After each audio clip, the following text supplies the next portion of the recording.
This program is recorded and presented by Chippewa Valley Community Television. Wisconsin Barbecue is made possible through underwriting by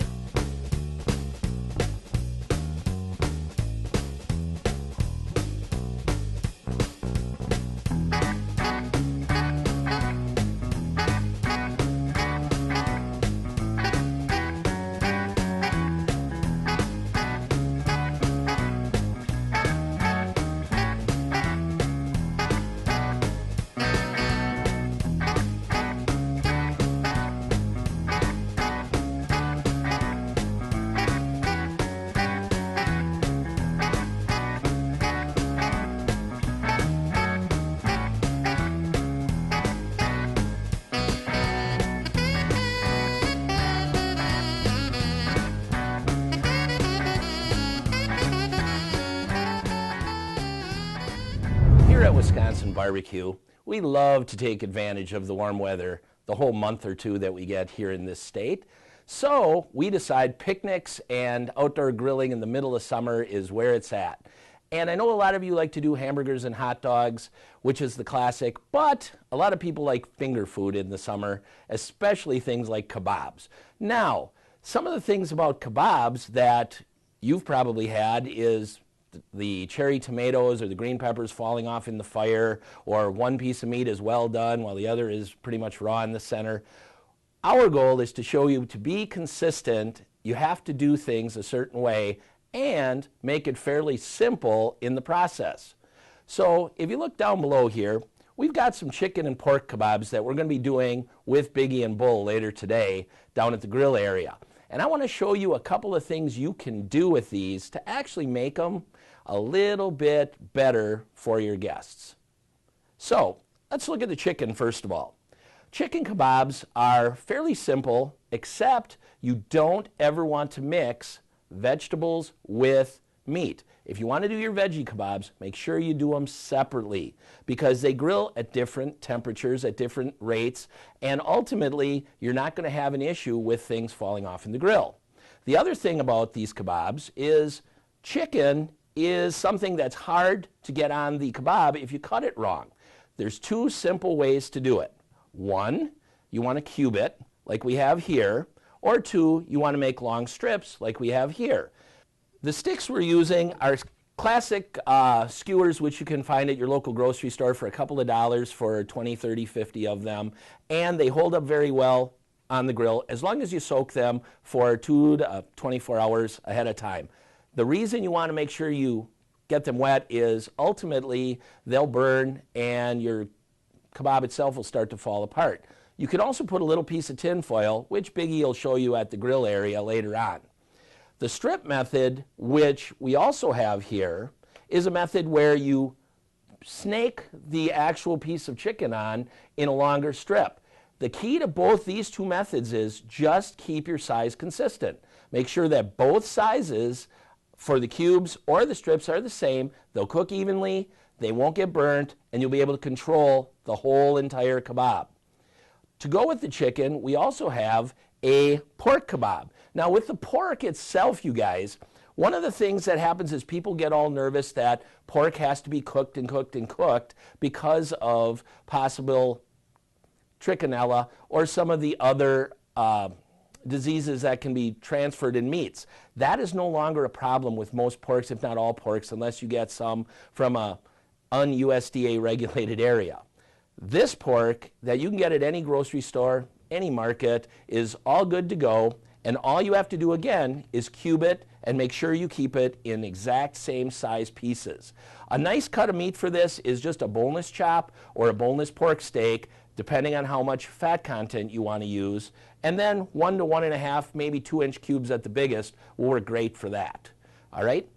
When Biggie puts these on the grill later, he'll show you all about the temperature regulation and things like that. Now, this seems pretty simple, and a lot of you out there can probably do this. This isn't a big issue. But now, here's where the problems come in for a lot of people when they get them on the grill. How do you season them? How do you flavor them? What do you do differently? Here at Wisconsin Barbecue, we believe in 3 different seasoning possibilities, or flavoring possibilities is what we would probably want to call them. The first would be some type of marinade. The second would be some type of seasoning. And the third and final would be a sauce at the end. Now, any of these out there are all possibilities, but you don't want to overdo any of them. Two problems that people love to do when it comes to flavoring their kebabs. One, they put them in a marinade and then they over-season them and they come out very salty. Do not do this. Use one or the other, or check them before you season them near the end. The other is they sauce too early in the process, which means they end up with a big char on there and it ends up becoming one big black crusty mess on the outside. The sauce goes on near the end, and Biggie will show you down below how to sauce correctly near the end of the grilling time. So you're going to want to make sure, whichever you choose, that you don't do too much of it, and you ultimately make sure that you sauce at the end and you season to taste after you've checked it. So without further ado on this, let's go down to Biggie and see what he's got going with these kebabs down in the grill area.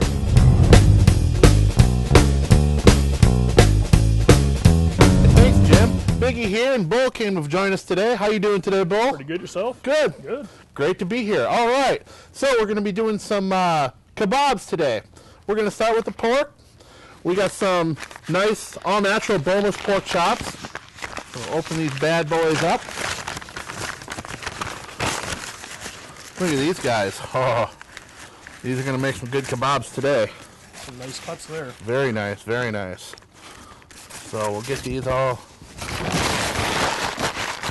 out of the way. All right. Now what I'm going to do is I like to cut these down to about an inch cut, about an inch by inch cube.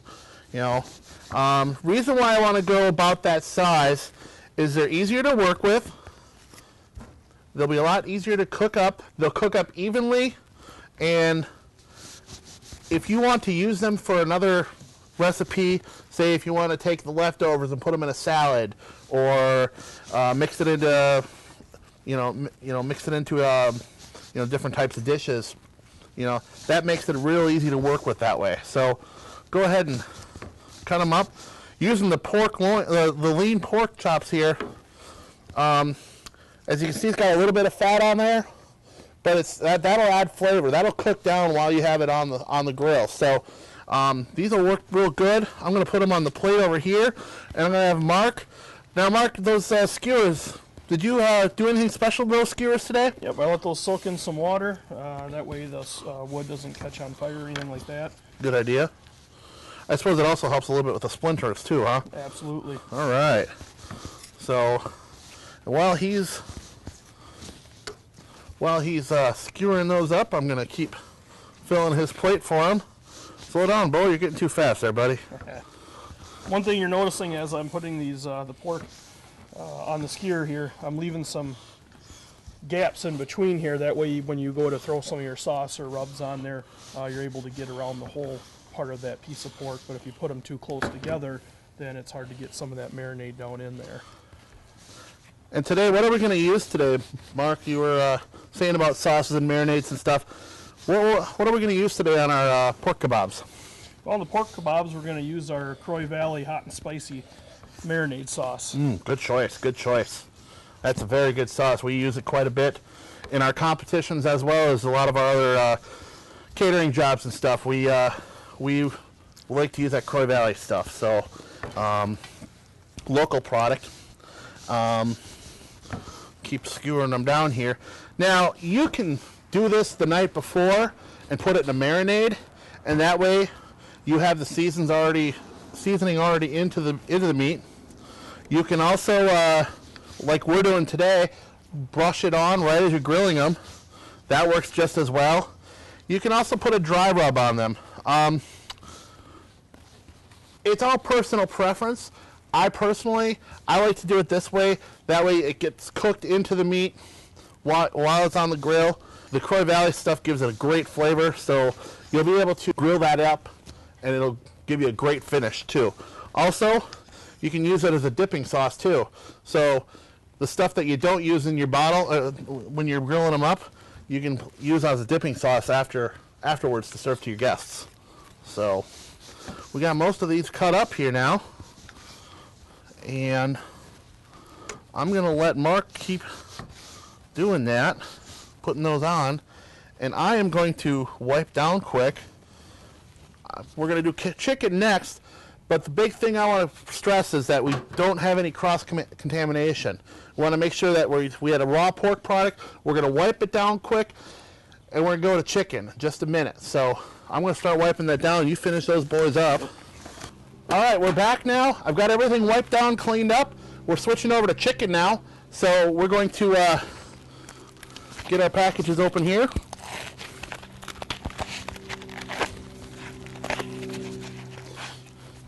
And once again, just like the pork, we're going to go ahead and cut these into try to keep them in consistent, about 1-inch size cubes.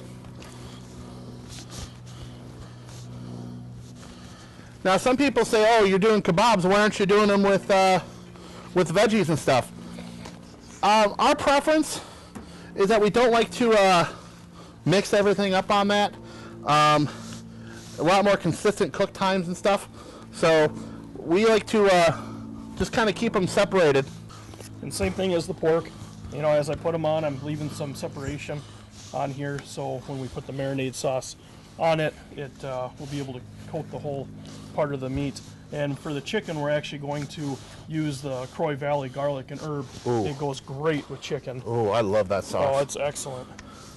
And you know, you can do kebabs with any type of meat. With chicken, we're using the chicken breasts. That seems to work the best for what we've seen. We can also use you can also use beef. You could even get a bison or some elk or something like that. Lamb, anything. Lamb, absolutely. You know, duck, anything would go great with on a kebab. And sorry. Nope. And like I said before, we're going to go ahead and grill, brush the sauce on. You can brush it on. You can marinate the chicken breasts overnight. Use different types of salad dressings. Make up your own. You can even make up a rub and put it on. Typically, you want to stick to one way. Using a marinade, stick with the marinade. You want to get the grill flavor, but you also want to get the flavoring of the chicken itself and the marinade. So if you go and marinate something and you put a dry rub on top of it, you're going to have so many different levels of flavor, you may just kind of defeat the purpose. So that's one great thing about the Croy Valley sauces is that, you know, it's not overpowering the meat, the flavor, stuff like that. It actually complements the meat, so you get that great meat flavor, but it gives a little bit of a different taste as well. So, you know, you just really can't go wrong on just brushing it on and stuff like that right before you put it on the grill. And also it makes a good dipping sauce at the end. Whenever it's left in the bottle, you go ahead and leave it in the end. Now, what we do with our marinades is we actually put them in a cup and leave them separated. That way you don't have cross-contamination from the cooking food to the finished product. Whatever's left in your bottle, go ahead and use that for a dipping sauce at the end of your meal, or with your meal. So, you got those guys all ready to go there, Mark? Just about. All right. All right, shall we get them on the grill? Yeah, let's do that. All right. Now, Mark's going to go ahead and put them on the grill. One thing you want to think about when you're running your grill, like we said last episode, want to make sure you're paying attention to your hot spots. Where is your heat? Where is it a little bit cooler? That way, nothing gets burned up too fast, nothing gets cooked too fast. You want everything to kind of finish about the same time. So you want to make sure that when you put your items on the grill, they're not directly over the heat, unless you want to flare up or you want them charred a little bit. And then also don't forget, a lot of grills have that top rack as well. So if something gets done a little bit quicker, you can put it up on top and get it out of the way while something else finishes. As you can see here, he's brushing on our marinade that we're using today. Yep, and again, this is the Croy Valley hot and spicy. Just putting it right directly on the meat, huh? Exactly. All right. Get inside the crevices there. You know, and the one thing I like about when we're doing, when we apply the sauce to the meat on the smoker instead of marinating it overnight, is that you're just complementing the meat. You don't want to overpower it with this sauce. You know, it's just there to be an addition for a little extra flavor. But you definitely don't want to take a bite of the chicken or the pork and just taste sauce. You definitely want to taste the meat that you're cooking. What's also good about those sauces is you want to look for one that's a little bit lower in sugar content. These Croy Valley sauces are that way. That way, when you're cooking with them, when you're grilling with them, They don't flare up. You don't have that burnt taste on them. These sauces are really good for grilling. That's why it's our preferred grilling sauce. And they are gluten-free as well. Yes, gluten-free, no MSG, so hey. All right, and then again, I'm applying the Croy Valley garlic and herb to the chicken here. Now, Mark, how long are we going to cook those guys? Just for a few minutes. You don't. It's not going to take too long to cook these up. Just kind of let them go, and I'll turn them over after a couple of minutes and let them go for a couple more minutes. And what's the temperature we're starting to shoot for about? About that 165 range? Or? Yeah, roughly around that area. Okay, yeah, it's... So you want to cook these at about a medium heat.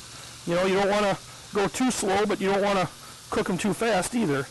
Now, you're not cooking them right above the flame. You're kind of cooking them off the side a little bit, aren't you? A little bit. But okay. We got the grill full today, so she's over the flame a little bit too. So. Okay. But what's nice with these is that it's a small piece of meat. You don't have to open and close the lid or worry about keeping the lid closed. You can actually just leave it open and let them grill this way as well. All right, we're going to let these grill up. In a couple minutes, we're going to flip them over and re-sauce. For the time being, we're going to cut it back to Jim up at the studio, and he's going to talk about the next product we're going to grill up today. Talking about grilling some fruit. Now, most people have tried a variety of this before, or they might be a little afraid to try certain fruits because they might burn or they might have a little different texture. These two work very well with the watermelon and the pineapple, and with these two different fruits, you can use them in a variety of ways with seasonings that you might have used on your beef or on your kebabs. A little ginger, a little cinnamon, maybe a little black pepper, and Miles is going to come up with a great sauce to go on them. And don't be afraid to experiment with a little bit of honey, brown sugar, maple syrup, but just like the rule with the kebabs was, don't put it on too early. Make sure that it gets a nice char on the fruit, and then add it near the end so it doesn't burn and create a nasty charred mess.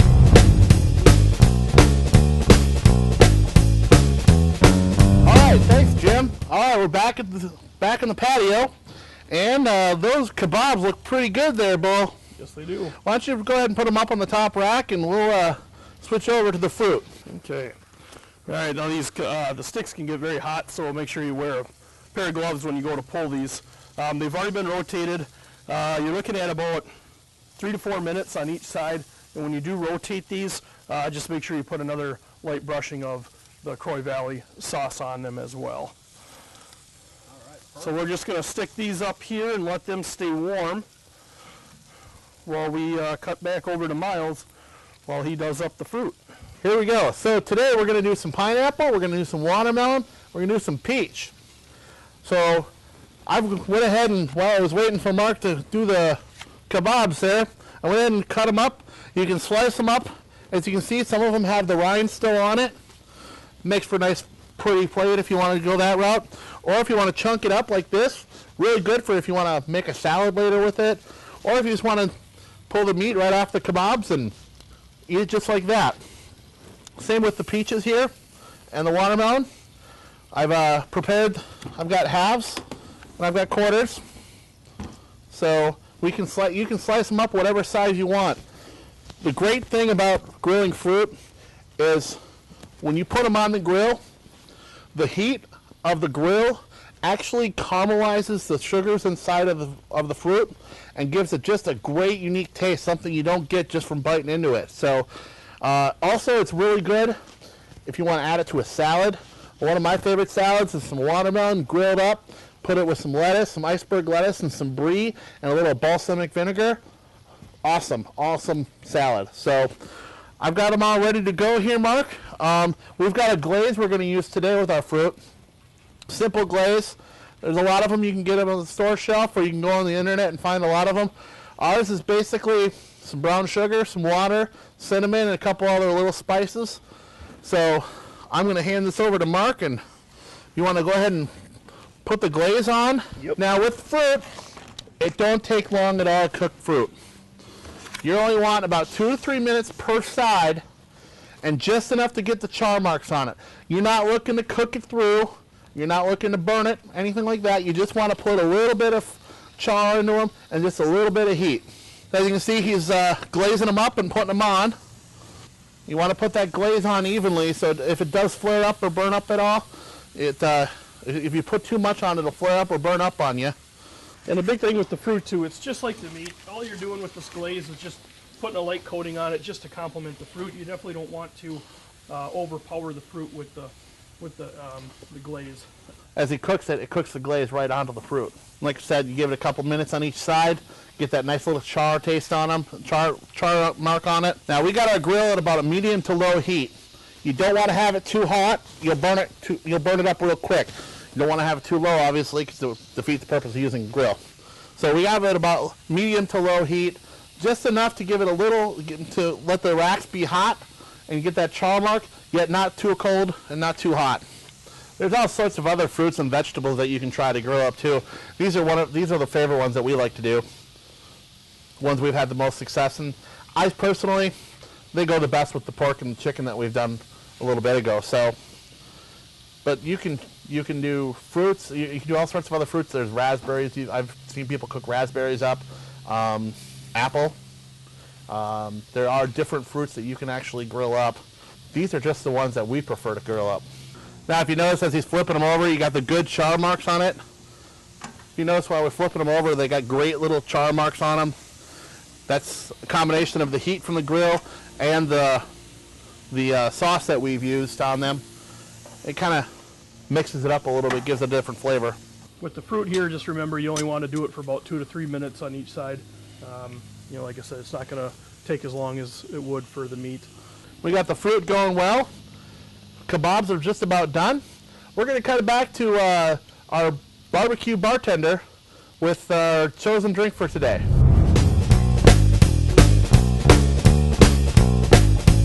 Perfect picnic beer for late summer or fall would be a honey Weiss. It's a wheat beer made with real honey. Is this a seasonal beer, Josie? No, it's not a seasonal beer. You can get it year-round. That's what's so great about it. Just ice it down in the summertime, throw a lemon wedge on it, and it's great for a picnic, sporting events, and everything like that. It's such a great tasting beer that has won awards in the past, too. All right, looks like everything's about ready to go here. I've got Mark over here pulling everything off the grill and plating it up. Look at that. Oh, wow. That looks amazing, Mark. Good job. All right, looks like you better make another plate. Hey, look who's here. Hey, look who's joining us today. Hey, Jim, how you doing, bud? Good to see you. Good, nice I'd shake your hand, but you're busy. I described up in the kitchen studio what you guys were doing today, and it looks like the outcome came out great today. Yeah, these look great.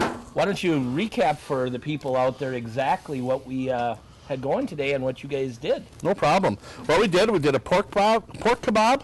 What we did today is we did a pork kebab and a chicken kebab. We diced them up, even chunks, put them on our skewers, put them on there with the Croy Valley sauces. We got a hot and spicy sauce on the pork kebab, and then we got a garlic and herb on the chicken.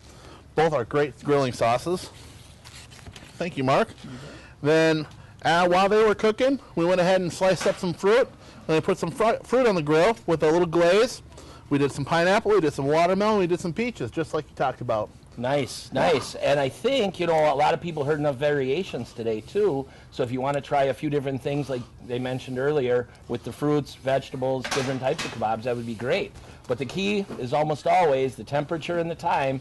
And I think you got some good tips from these guys earlier, at least that's what I heard. Anyways, well, I think it's lunchtime. I think so. We've got a few people who'd like to eat right now. So I'd like to thank everyone for watching Wisconsin Barbecue today. Join us next time, because you know we do it your way with a twist. Thanks. Thanks, guys.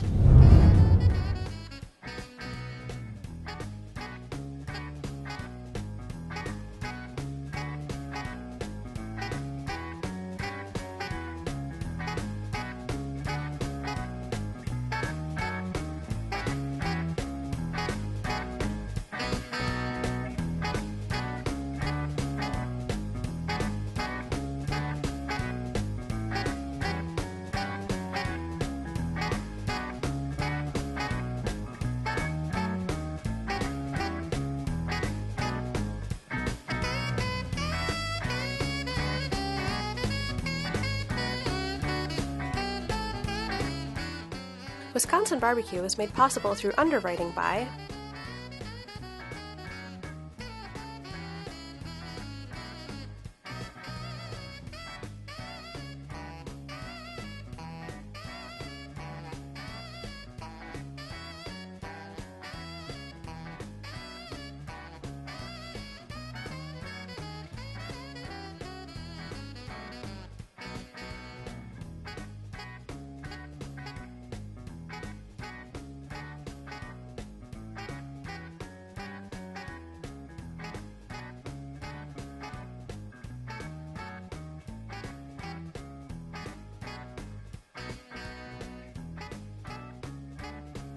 This program was recorded and presented by Chippewa Valley Community Television.